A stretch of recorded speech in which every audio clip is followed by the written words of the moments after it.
I'm not going to max out or anything. 80 kilos is like a pretty, it's probably a 7 or 8 RPE. Even though I haven't done it, there's a PB with this bar.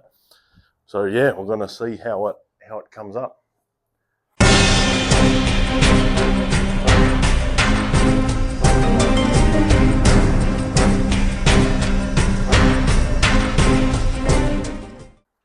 Set one down. All right, the last thing I'm doing, I'm pausing on every rep and I'm pressing up. I'm doing it a lot like a powerlifting bench press. I'm just going a little deeper. I'm doing like nothing's changed in my technique really. I'm doing like a index finger on the ring powerlifting bench press, right? In comparison to this, I'm literally just going down deeper. Last set, once again, about a 7 or 8 RPE. I certainly could load it up a bit heavier, and I will do that in the next following weeks or months. But today I'm going to do this and just, yeah, see how the body feels. One thing I love doing with exercises like this too, and I think it is very important, especially for people starting out, you try various movements, yeah? And then you just like really take notice of how sore you are, where you're sore the next day. If you're extremely sore in certain places, or like if it just rides you off for the week and you can't fucking lift your arms and you can't move, too much volume. Try doing half the volume next time, gauge that. Maybe you can do 2 workouts in a week.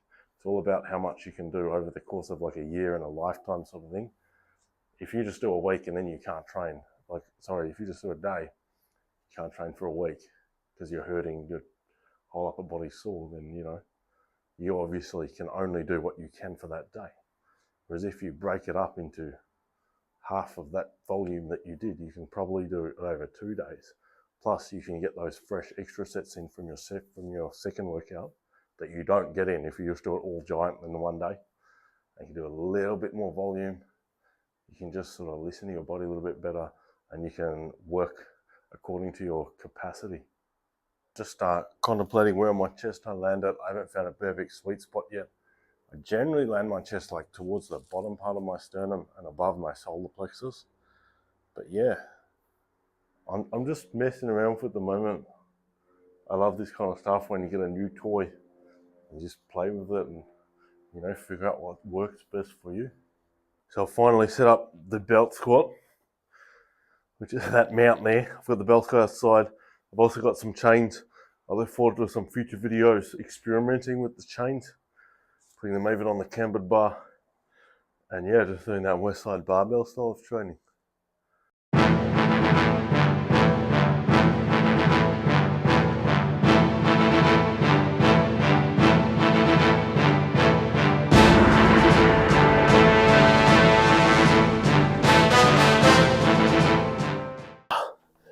A little bit jelly then, but yeah, 5x5. I'm now going to do incline. I'm now going to do incline, and I'm going to do about 4 sets of 8. But I'm going to gauge it, and I'm going to just start with the 20s, just do 60 kilo. So set it up for incline. I'm on about a 45-degree angle, and yeah, I did a warm-up rep. Basically, it puts you in a really difficult position, but I can't be bothered unloading the 20s and putting on smaller weights. So I'm going to really persist with this. Just to report, I feel pumped. I don't feel much more or less pumped than I do if I do like a wide machine press or something like that. I do not feel as pumped as I do at the end of my workout with flies, but judging by the weird angle that I was pressing on, I can feel like hypertrophic stimulation, and certainly if I try to max out now, I wouldn't be able to get my true max because I'll be very fatigued. I'll give this one a whirl. I told you I'm doing 8 reps. I'm still going to try, but yeah, this is like a maybe. 8,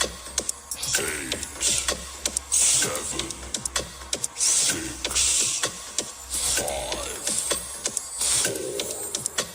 3, 2,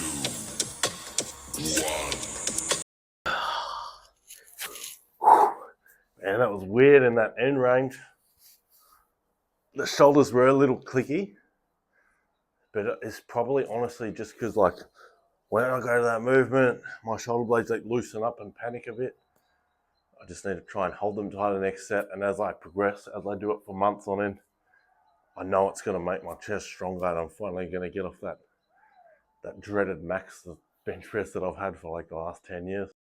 I'm letting it probably high on my chest, about just below my collarbones. But I've still got the arch. Oh, that was better, way tighter. Oh, it's actually a really big pump afterwards. I can feel it like throughout my upper chest. I've actually, because I just do a lot of pressing and shit, I've never really been too focused on like developing my upper chest, because really, yeah, in the whole country, there's like 100 people that will go, oh, his lower chest is bigger than his upper chest. But then the rest of the population just doesn't really give a fuck. But yeah, I'm reminiscing on that video that Larry Wheels made, and see when he's powerlifting. He never actually felt his upper chest until he started bodybuilding. I imagine it's somewhat like what I'm feeling now. All right, those sets down, no more barbell work. But yeah, that's the cambered bar. Is it going to be a staple in my training? I'm going to use it. I'll check in tomorrow and let you know how sore I am. I like it, but I'm not gonna like use it every workout. I'm not as excited as I thought it would be. I'd rate it between 7 to 8 out of 10. When like Dr. Mike Israel did his classes of movements and what's the best chest movement, he rated this bar, just chest presses, as number 1. I'm not disputing that it's a good bar, and I've only used it one time. So we might have to check in after like 10 uses, 10 workouts or something like that. The problem with this bar at the moment is just the load. Obviously the stretch I'm getting it is pretty crazy. I'll have to experiment with the different grips, but like in terms of like, you know, how sore you are straight after the exercise, how fatigued it gets you, and how pumped you are. If I set a machine to go on like one of those leverage chest press machines, if I set that to go the full range, I dare say it stretches my chest more than that bar just did then. I'll have to play around with the grips. I was going relatively wide. I can possibly make that a bit wider. But yeah, the jury's still yet to decide the verdict on that one. But that's my 2 cents of the cambered bar. I recommend get it, but it's not an essential that you need in your home gym to grow a huge chest at this stage.